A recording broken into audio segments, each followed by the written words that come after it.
Welcome to National Discourse. Current affairs. We must not extricate anybody from corruption. If any one of them is found wanting, the due course and the law must take its course. Nation building. Administration is slightly different from the last one in the fight against corruption. We need to really task our leaders, who are the religious leaders, from the emir, from the bishops, from whoever they can. Some of our village markets, there are people, they call them in Hausa yang nakama. They are like agberu in the markets. Whatever anything is not useful to you is not important to you. Politics. What happened in Benue might be political. It still has an undertone, not political, dated way back. If you follow history. It's interactive. Not part of Nigeria. Okay. And it will not be good for us. When they gather their people, they tell them, these Hausa people are your enemies. When Hausas gather together, they tell them, these Igbo people are your enemies. When the Yoruba people gather together, they say the same thing. Who are we? We are just from the background, and today we are here in TSTV, and that is why we must propagate our own. National Discourse, weekdays on NCTV.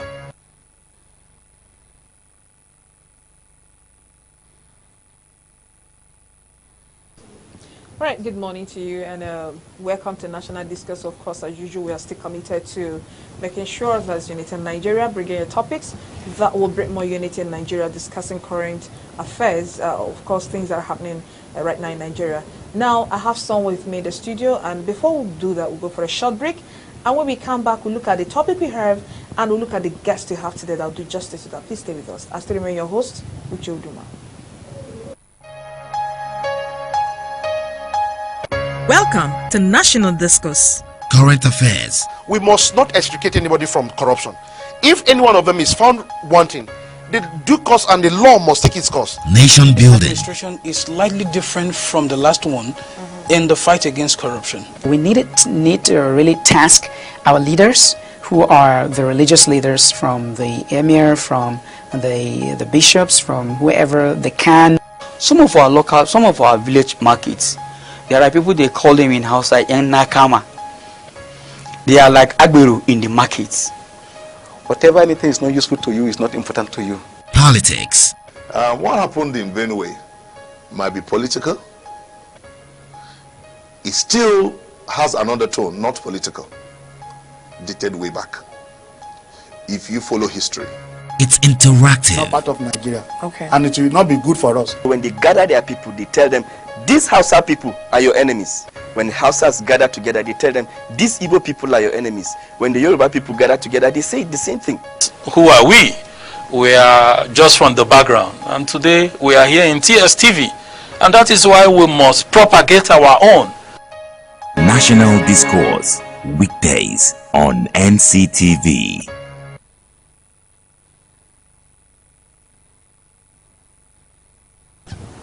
All right, so welcome back from that short break. I told you I have someone in the studio to do justice topic. And today we are looking at the youth participation in politics. Now, next year is electionary year, and of course it's close by. We have less than a year to go to that. And not quite long ago, the president signed Not Too Young to Run bill. We are not looking at that, but we are looking at how we can have some youth, come out to participate fully or actively in next year's politics. And right here, I have someone like that with me in the studio. Please, could you introduce yourself to the audience? Morning, Uche, and thanks, audience. My name is Architect Hart Bankat, the Managing Director of Meso Group, and by the special grace of God, a gubernatorial aspirant in the forthcoming elections in Plateau State. All right. Under what umbrella, please? The PDP. PDP? Yeah. Okay. I'm smiling because yesterday I had some young people from APC, coming to, spill their mind on what they think is actually happening now in the polity. Now, straight in the youth participation in politics, and what are we expecting next year? Before we talk about who the youth is and how the youth entails to go in there. Youth's participation in politics is going to be beautiful and very wonderful next year, and for a fact, it's going to be like never before. Devoid of political platforms, which are umbrellas a lot of people are going to use to get where they need to go. We're looking at a situation whereby we'll have more youths coming out. And just like you rightly said earlier on, with the passage of the Not Too Young to Run bill, now a law, a lot of young people are expected, and I know a lot of young people who had already started preparing. Now we have removed our energy from pushing for the law to now seeing how we can assist young people to get into those various positions. It's not going to be easy.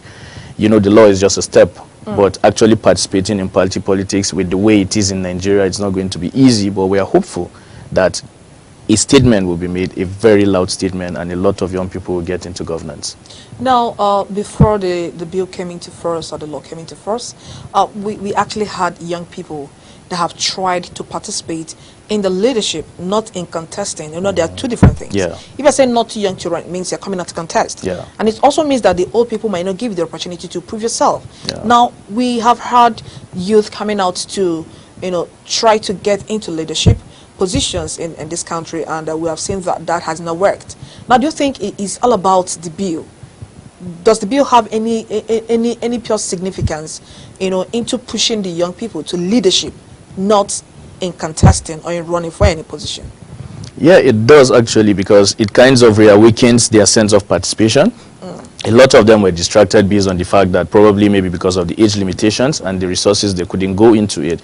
But right now, it's giving them a platform and an umbrella whereby they can now go into it devoid of those sentiments and devoid of those restrictions. It's giving them an opportunity to now say, look, this is a process that we've been trying to be part of, but we couldn't. So we're only used to do what we needed to do as of then and go around, paste posters, do other things for people. But right now, we can be involved. So it gives them that sense of belonging, and I think it's going to change a whole lot. All right, now let's go back to who a youth is.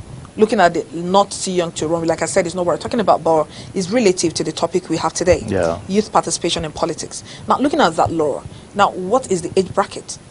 Apart from the normal one we see in the Constitution, 18 years and above and all that. Now, what is the age bracket of this special kind of people that this law was passed for? Yeah, the age bracket by the UN Charter is 18 to 35. That is for Africa based on our peculiarities, but when you go to most parts of the Western world, it is actually 18 to 25.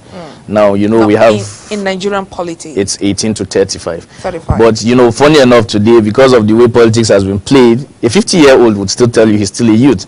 Basically because those elderly, or those before him rather... above 70. Did not give them the opportunity. They kept telling them, you're young people, you're coming up and you take over when we are gone. And then they kept following, and they are where they are today. And they are a lost generation.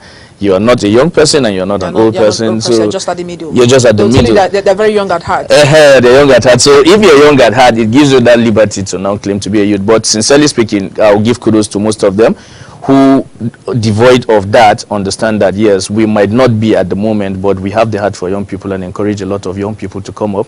And I will keep encouraging most of our elder ones who didn't have this opportunity to look at it not as a competition or not like a fight, but rather look at it as an opportunity to instill what they wanted to do in their younger ones, and then it's more of a legacy for them right now. All right, before we go into some impediments, all right, that could deter the youths from coming up or participating in leadership, I'm not really concerned about coming out to contest for anything. Yeah. But if they could be given the opportunity to lead, that is exactly what I think that should be. Not too young to run. Running means you have people coming out to contest for election. But if the youth will be given an opportunity to lead or be in basic leadership positions in the country, that's actually what we're looking at for. Now, one of those impediments is finance.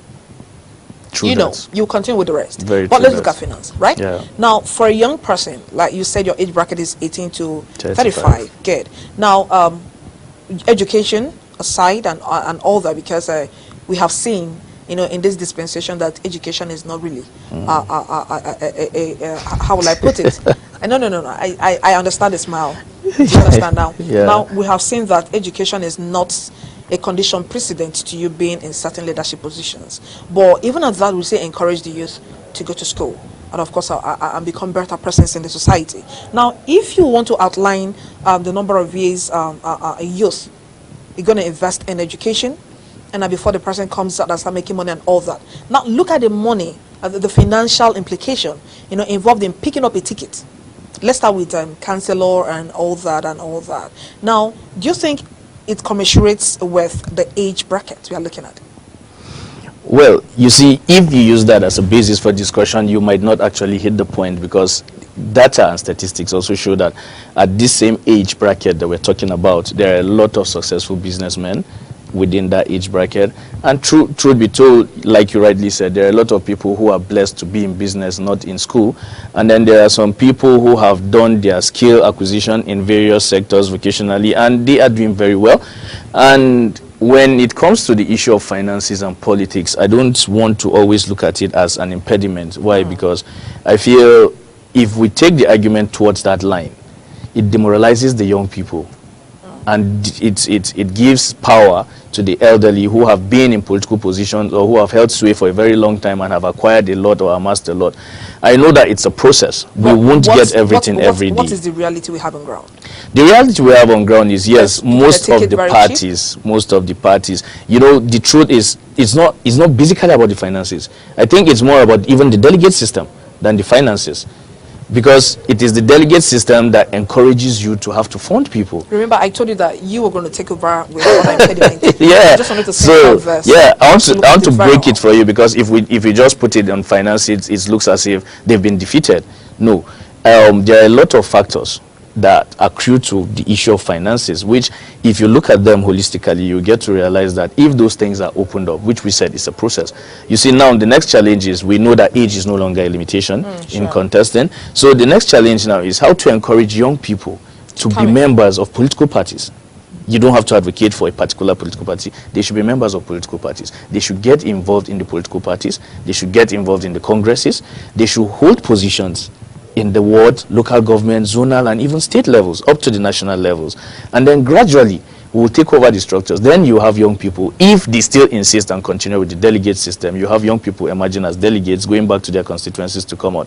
It's going to be a long-term thing, but in the long run, it's going to be something that is going to pay off. Some of us might not even enjoy the benefits of it, but I'm sure the system that will emanate from this will benefit a whole lot of young people who are coming out.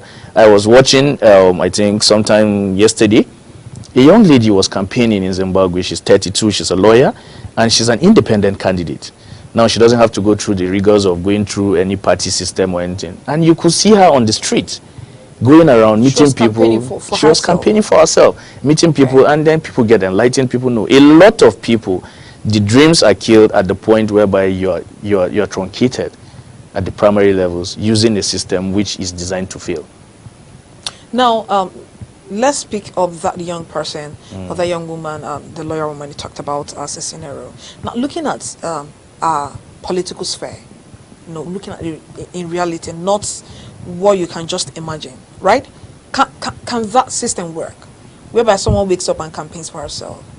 Yeah, it can. How? It can.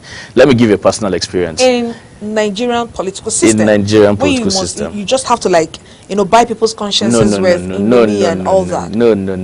You see, that is what we are made to believe. I've been into it, and I know what it entails. Now, you speak to people's conscience, and then they give you that idea that people's conscience is dead. They tell you that people cannot do if you don't buy. Okay. But when you get down to people and you ask fundamental questions, now when you go back to the villages, the ideas they had was, look, if you suffer yourself, if you toil this soil, send your child to school. When this child is done, your child is going to change your life. Today, that's not the situation. You find situations whereby parents toil from morning till evening, send their children to school. They finish, they come back, they are unemployed, they are still at home. And the parents still keep giving them money. Do you understand? The parents still giving them money, and they still go to help the parents on the farm. You find 30-year-olds, 35, up to their 40s, still staying with their parents. Now, it's not that they refused to even get educated. They got educated, they couldn't get jobs, they couldn't get the opportunities, and then they didn't have something to do. And if you notice, you know, in the 20th century down to 21st century, there was a lot of emphasis on professionalism. So parents kept pushing their kids to make sure they get all the certificates, get all the best standards of education. But now, where are those kids?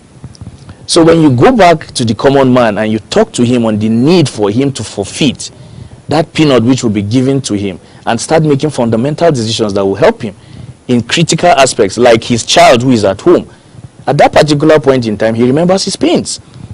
And if he remembers his pains, he's not interested in what you are giving him. Okay, now, since we've moved over to education, we'll still revisit our finance. Let me ask you this question. Is education, formal education, is it an impediment to political participation? No, it's not. Now, it's not. let's turn it around. should it be a discouragement No. for political participation? Not at all. It should not. It should rather encourage you Good. Now, and expose you more. like someone going into school, like I tried analyzing then, and the person is going to use this number of years. They will tell you depends on the course, your course of study. Anyways, yeah. If you're studying a course of 5 years, of course, plus probably 1 year strike on the normal Nigerian platform, right? You have 6 years there, and then you've done your secondary education, and you're out NYSC. Before you do it, they will tell you that if you don't have masters, you're not qualified for anything. You're still coming back to employment, right?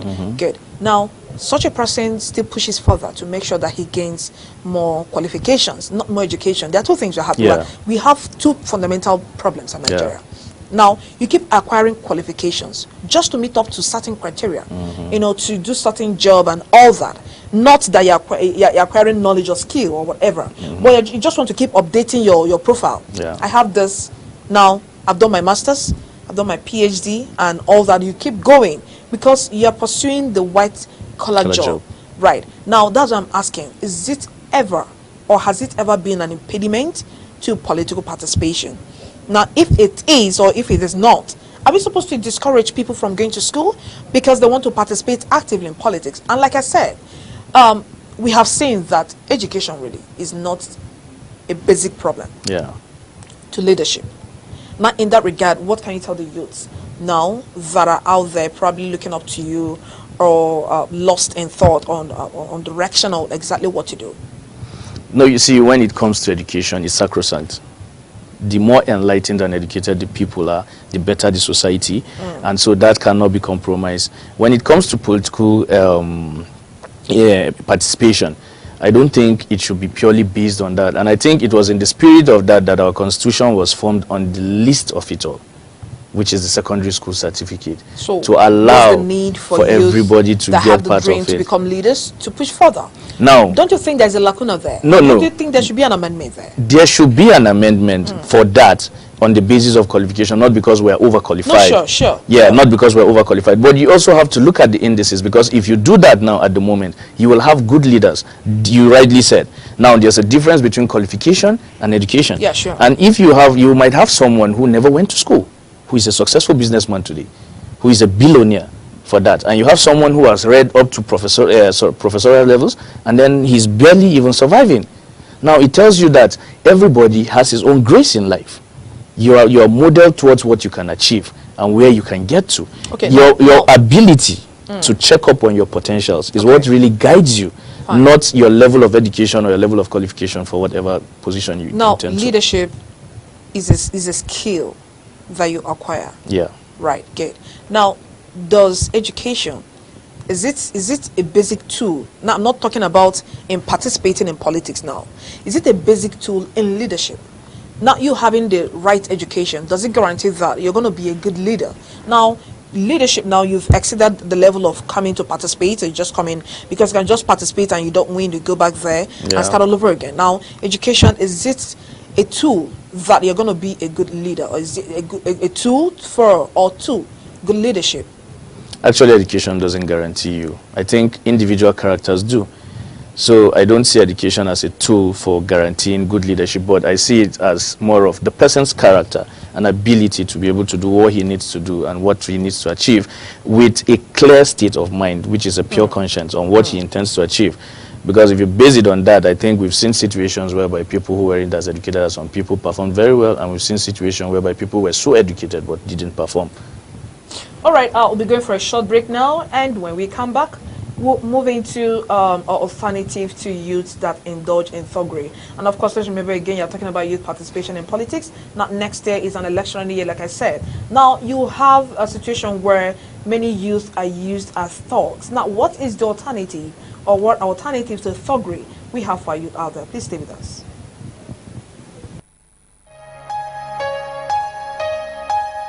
Welcome to National Discourse. Current affairs. We must not extricate anybody from corruption. If any one of them is found wanting, the due course and the law must take its course. Nation building. Administration is slightly different from the last one in the fight against corruption. We need to really task our leaders who are the religious leaders, from the emir, from the bishops, from whoever they can. Some of our village markets, there are people, they call them in Hausa yang nakama. They are like agberu in the markets. Whatever anything is not useful to you is not important to you. Politics. What happened in Benue might be political. It still has an undertone, not political, dated way back. If you follow history, it's interactive. Not part of Nigeria. Okay. And it will not be good for us. When they gather their people, they tell them, these Hausa people are your enemies. When Hausas gather together, they tell them, these Igbo people are your enemies. When the Yoruba people gather together, they say the same thing. Who are we? We are just from the background. And today we are here in TSTV. And that is why we must propagate our own. National Discourse, weekdays on NCTV.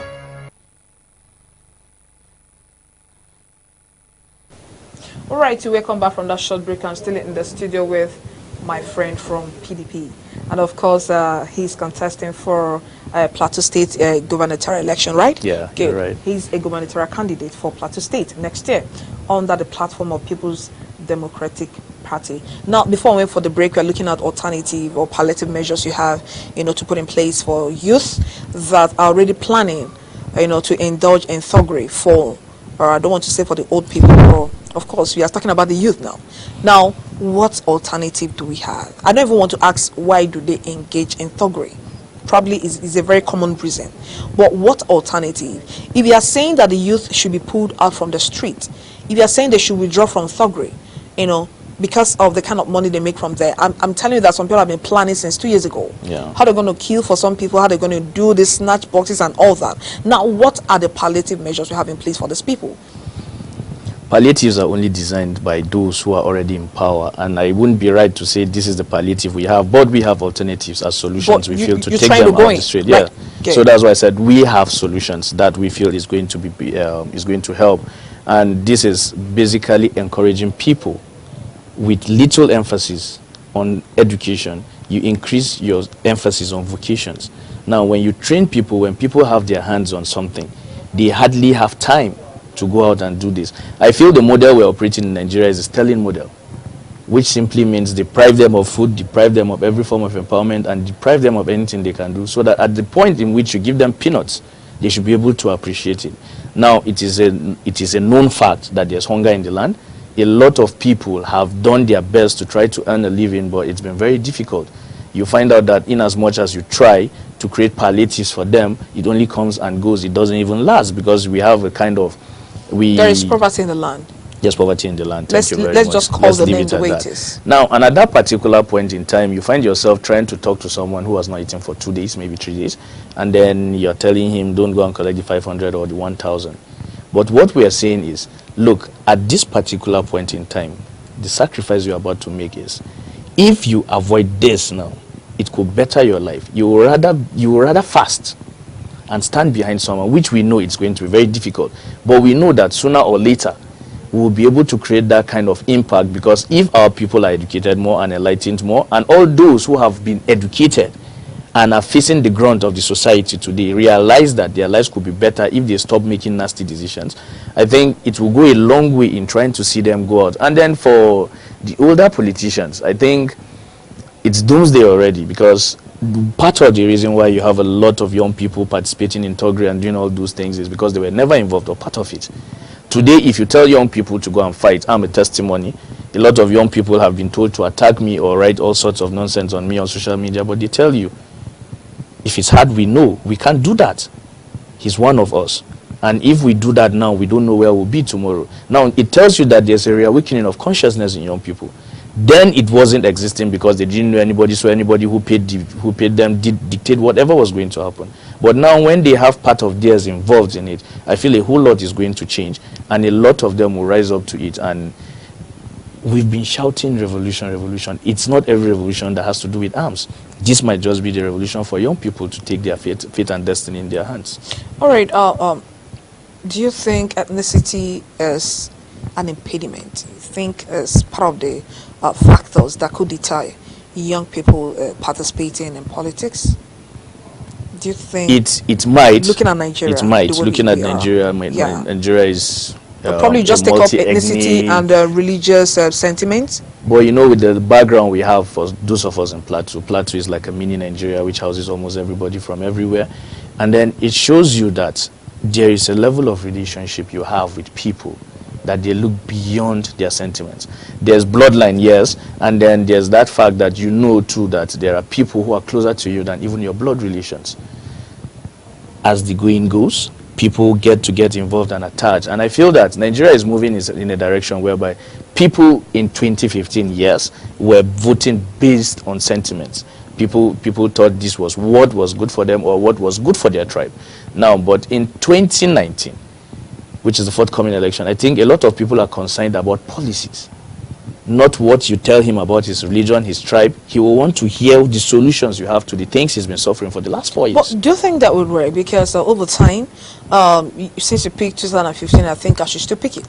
Now, we saw the manifesto of APC and the campaign promises and everything they brought in a book. Of course, there are like 3 indices that they gave us: the economy, security, and of course corruption. Now, if you are talking based on policies, these are political indications or policy indications, right?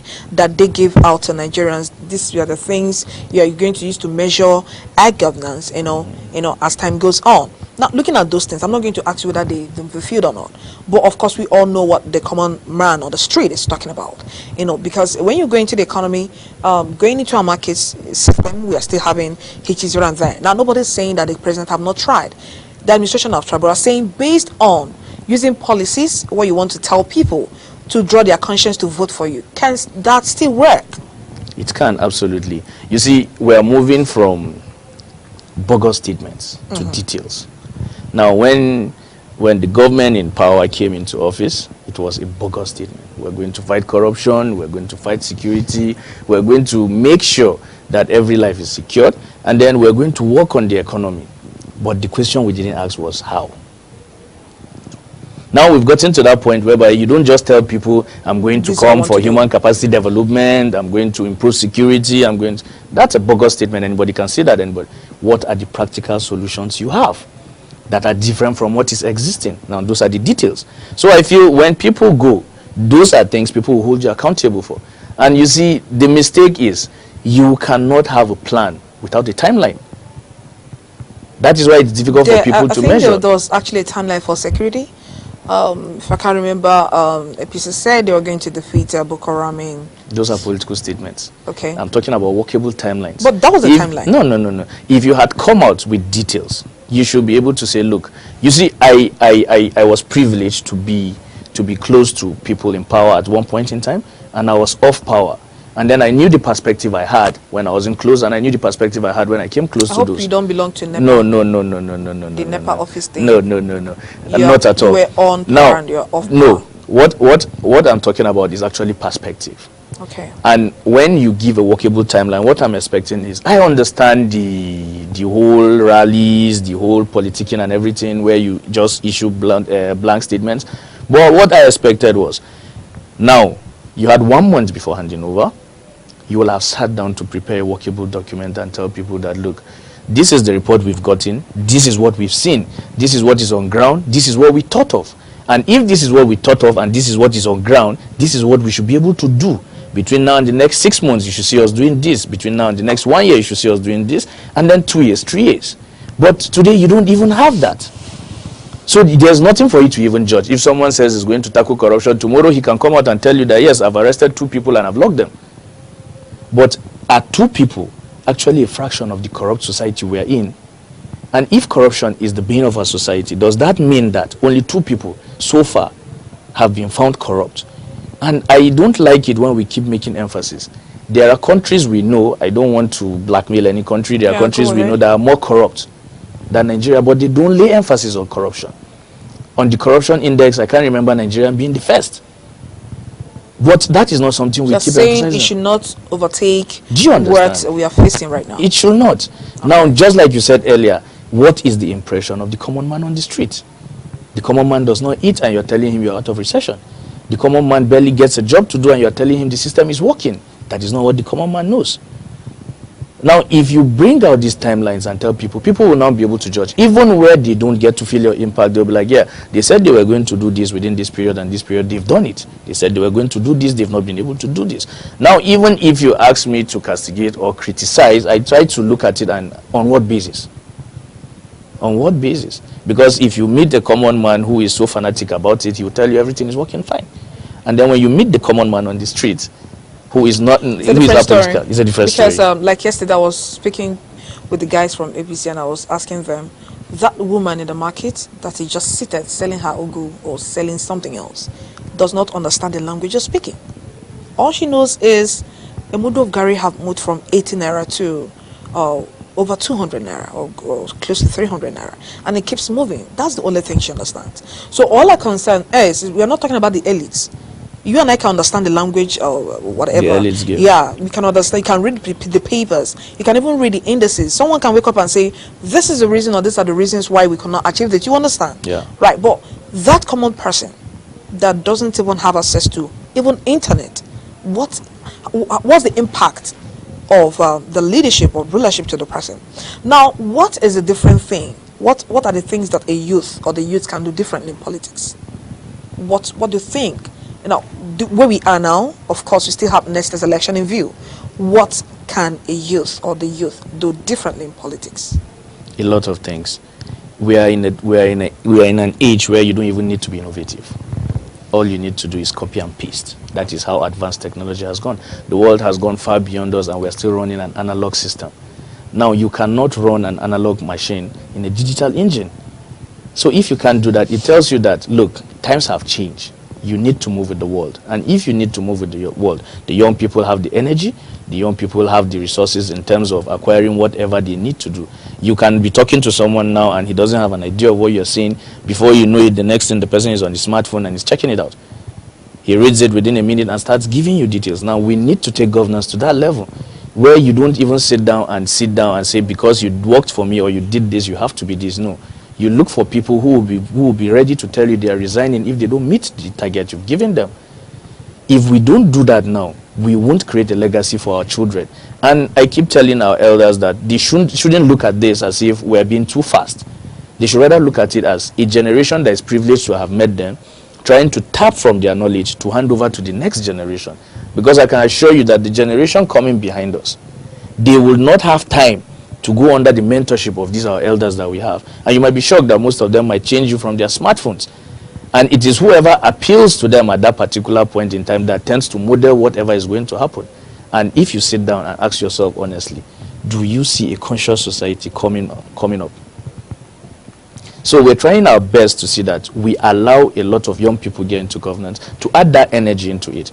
A lot of them have the mind to make the necessary changes they want to make to effect it in society. Would there be opportunity for them to effect it? I always ask this question because I'm looking at our political sphere. I don't really want to go deep in it. Yeah. But when you have a political system, filled with our fathers who have been there and they're not ready to give up. As we speak, next year's election, we're talking about the presidential candidates. Yeah. We still have our president coming back, still in that age bracket. You have Atiku trying to come back, still in that age bracket. And I tell you, before you see a youth coming up, it will be one of these parties that are just coming up, And I bet you, Obasanjo's coalition, ADC, you still see the same age group of people coming up. Now, how easy do you think it will be for these our fathers to give way for the youth to come in? You have to understand something very clearly. Power is never given. It's taken. Power is taken. You don't expect them to just sit down and say, young man, come and take. No. You wouldn't. It's not the kind of scenario I'm Do you looking understand? So the point I'm trying to make for you to understand is you need to understand that these people are used to it. They've been there for a very long time. They were there when they were supposed to be there for a 4, for an 8, and then all of a sudden they realized that those who were supposed to collect it from them were very comfortable doing their white-collar jobs and were very comfortable going around doing and helping them to get there. So they didn't bother about it. So at a point, it became a right of entitlement. There are people that for the past 12, 20, 16 years have never known what it means to take care of basic bills in their house. Government does that for them. Now, you don't expect that kind of person by the time you come and meet him and tell him you want to take over as a young person, you want to take over his position, to now smile and laugh and say, come on board. No, but you need to create that consciousness in young people to understand that, look, we might not all get there, but we need to start pushing people to get there. And if we must, then we need to fight. And in fighting doesn't mean you need to carry your arms. Violent. No, you get your PVCs ready, you join the political parties and the structures, and make sure that whatever decision is going to be taken, you're part of it. Like I keep telling people, I'm tired of being on the menu. I want to be on that table discussing the future of myself and my kids. My kids are now up to 18, so that's my responsibility. I don't have answers to give them when they grow up and now ask me, Daddy, what happened? And then I'll be like, well, actually some people were there before me and they didn't move and there's nothing we could do about it. No. I'd rather be on that part of history that my kids will grow up. When they ask, I'll be like, you remember when they told you I tried to do this? These were actually the reasons we tried to do it. And we'll keep fighting for it. I'm encouraged because in 2015, in my state, for instance, when we came out to contest for elections, we were barely about 6 young people who came out. None of us made it because of the party hierarchy and everything. But today, because of that spirit and energy we had put into it, there are over 25 young people aspiring for that same position. So it tells you that gradually you create that consciousness, gradually you create that spirit, and gradually we'll grow and get there. We, like I said earlier, we might not be the beneficiaries, but it's surely going to happen and it's surely going to come to pass. But those who are conscious and sensitive enough are molding young people and pulling young people up and telling them that instead of me leaving the space to be irrelevant, let me at least pull 1 or 2 people so that even when I leave, I should be able to have people. Would that encourage godfatherism? We've seen it as a very huge factor play out in Nigeria. Now, when you have an older person pulling a young person to, come up and join politics fully or participate actively in politics, do you see the godfatherism factor playing out? I have never been a fan and will never be an advocate for godfatherism. I feel if I use the word mentorship more than godfatherism, if it's godfatherism, there's just a very thin line. I hope you know that. There's a thin line, but there's a definition of purpose. If you're not very careful, there's a definition of purpose. Okay. Now, there's a definition of purpose in the sense that while a godfather looks towards getting benefits, a mentor looks towards legacies being continued. Now, a mentor will never weigh you down. A mentor will never come seeking for assistance from you. A mentor will rather be identifying people who he sees are like him or are more likely going to be better than him and support them. Now, we don't have mentors in Nigeria. Exactly the question I wanted to ask. We don't have mentors in Nigeria. I'm sure we all know that. And that is why I am telling you categorically that young people have to fight for it. Because if you wait for someone to pull you up, I was just giving that instance in a situation whereby if the older ones are smart enough, this is what they should be doing. It caught my attention because I know that it doesn't work here. No. In this part of the country that is what they should be doing, because if you do that, it helps you to remain much more relevant. If you go the other way now, whoever gets there, it has happened. You've seen a situation whereby a governor has his very loyal deputy. The moment the man comes into power, he realizes his power, they fall apart. He wasn't the mentor. He wanted becoming a godfather. If he was a mentor, he would have been seated aside and watching what the guy is doing. And where the guy does good, he tells him he does good. Where he does bad, he tells him he does bad. And then you don't find those instances as scenarios here. But I am sure that if we do this, they will learn. A lot of them might be defeated, but my own hope are not too. All right, now let's look at another heavy factor in political participation. You're talking about violence. Of course, when you say electoral process was marred with irregularities, one of the first things you look out for is either there was fighting, there was killing, or snatching of ballot boxes, or so many other things. Now, when you go down the memory lane, you discover that it is the young people that our fathers used to, perpetuate this this evil, because they can't. When you look about this, you talk about the strength of a youth. Now, if the youth themselves, they're not fighting for someone now, they are the ones going into these positions, they're the ones trying to participate in politics. Now, how can we avoid violence? Because looking at it very well, we are the ones that are used, to commit these crimes. So if we are going in there, you cannot imagine the kind of strength. It's a kind of a double strength. So how can we avoid this violence during election process? First and foremost, Uche, you need to understand that when they try to say the youths are violent or are the ones being used in electoral malpractices, it's a fraction of the total number of youths. Sure, bro. They've refused to say the larger number of youths who go out, stay under the sun to vote. They've refused to say the larger number of youths who have believed in the cause, gone around to work for someone, campaign and do other things, and then they concentrate on cap and t-shirts, and then S's and P's. At the end of the day, exactly, just the lucky ones. Yeah, for a few. Now, if you look at it now, when you come to violence in the electoral system, while a lot of Nigerians were busy suffering and were carried away from the political scene, INEC had tried in its bid to amend the Electoral Act. Now, a lot of inputs have been made in the Electoral Act that if you go to be violent in a polling unit today, you're just being on your own, because most of the electronic data that will be used will be transmitted directly to source. Now, if an electronic machine is used here, at the end of the day, you want to run or snatch the ballot box. What ballot box are you snatching? We have the number of people who have thumb printed. We have the printed copy of the result sheet given to every agent of the political party. So what are you trying to change? And then results, unlike before, that will be transmitted from the polling unit to the wards, and then from the wards down to the local government, then to the zone, and then the states, subsequently up to the national level. It has changed. Results at every point will now be announced and then taken care of. So even if the ballot boxes initially were snatched maybe on transit, very few cases were snatched or tampered with at the polling units. Now, you don't have that situation playing out. So I think the level of violence is going to reduce. Do you have the update of Ekiti primaries? Did you ever get to watch that video? Which of them? The Ekiti primaries that took place. Which of the political parties? Of course, yeah, of course. You're looking for me to for my mouth to like spill it out.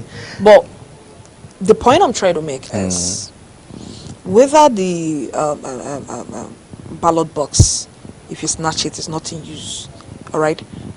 I'm not saying people are not aware, but we are saying at the point of doing that, that's a violent act. All right. Now, what could deter people from violence? What could deter people at this particular from violence? point? Because let me tell you, we have psychophants that their own is, let me just do this for this person. That's all. Yeah. Now, the motive behind what they're doing is not their consideration. It's not part of their bargain. All they want to do is, I want to do this, I want to disrupt this activity, and I want to do this and all that. They're not asking you whether what they are disrupting is going to affect the results, to be called and all that. But at that point in time, there is a disruption of electoral process. Right. Now, how can we avoid, or how can we prevent, how can we, deter people from indulging in this? Because you have next year in view. You see, when it comes to people and actions, there are certain things or little you can do to control that. Because what you might tell someone to do might not be what the person might go out to do. And then I think there needs to be a deliberate attempt also by the candidates to talk to their people. You are responsible for who represents you at every polling unit. And if the person that represents you at every polling unit is significant enough, then he needs to be able to control anybody who tries to do anything in your name. You try to tell people that, look, this is who I am, this is what I represent, and I don't support this. And if I don't support this, I will not condone or take anybody trying to do this in my name. Now, when you lay those emphasis and keep saying it repeatedly, people will hear, people will heed to it. Now, you find people who tell you they didn't know, they didn't say, but maybe behind the doors they told people to go and do this. If you're honest enough, I can tell you by the time you keep emphasizing that, a lot of people will not come out to do that. But need not to say much on that. I want to go back on the fact that people and actions. We in Nigeria believe we can pray and everything works. But beyond prayers, we need to also make deliberate attempts to reach out to our people and make them feel very significant in the process. All right. Now, as a young person, I've asked you what different things can the young people do. Now, as a young person aspiring to be in a leadership position next year, what can you do for the people of Plateau State? A whole lot. First and foremost, like I keep telling people, I stand on two grounds. First is power comes from God, and then secondly, today and tomorrow can only be determined by God. So I can tell you that if there's anything we hold most, it's our conscience. Our conscience in the sense that whatever privilege God gives us, if we happen to emerge, we cannot and we dare not misuse our 4 years, because we have a longer time to spend outside office than being in office. So if you get carried away by all these things, And then for a whole lot of our sectors, we cannot come and be lying to people and telling them we're going to build mansions for you or get skyscrapers for you where they don't exist. But we can assure them of certain things. We can be innovative enough to bring on board talents that are going to improve the revenue of government. The first target I'm having in mind is to, first of all, triple the IGR. And tripling the IGR is by increasing public-private partnership. What's the IGR? Government, Because I know there are so many people there that don't understand that language. which you started, you want to play. On the street. No, seriously. No, okay. I told you we are yeah. I understand that, but the people are watching right now, they don't understand what. Okay, IGR is actually internally generated revenue. Okay. I feel Plateau is too blessed. It's too blessed to be coming to the center for anything. And we're endowed with a lot of mining potentials, a lot of tourism potentials, and we have vast lands for agriculture. And I dare say that I don't think there's any state that is so endowed and blessed with the kind of soil we have on the plateau. So if we explore these potentials, I don't think we have any business coming to the center waiting for monthly subventions. In fact, the monthly subventions should serve as pocket money, so that it keeps us abreast, and we look forward to a situation whereby we in Plateau can even offer to assist the federal government so that they reduce taking foreign loans. There's no sense going out to be receiving money when you have the potentials of making money. A lot of monies that have been spent doing frivolous things is good enough to develop a lot of sectors. I'll give you an instance. A lot of resources are mined in Plateau State and taken outside. Why do you have to export those things? To be processed and then we buy them back. Why can't you process them here? So if the federal government issues licenses for mining, why can't we as a state have a processing plant for those mined minerals? If we have a processing plant, it means that we have a public-private partnership with whatever world standard they want. And if you do that, you export a finished product, not to import a finished product from what you have.